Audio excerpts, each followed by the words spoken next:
here at another Takeover project, and we're just walking around and finding all the things that are done incorrectly.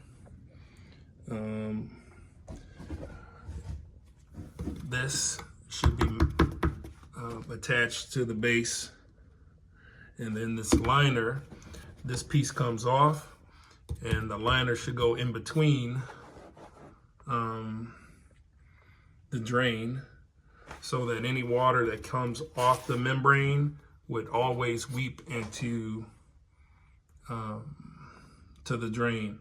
But they actually have the liner where it forces the water to go around the base of the drain and flood the bedroom below. Good luck with that.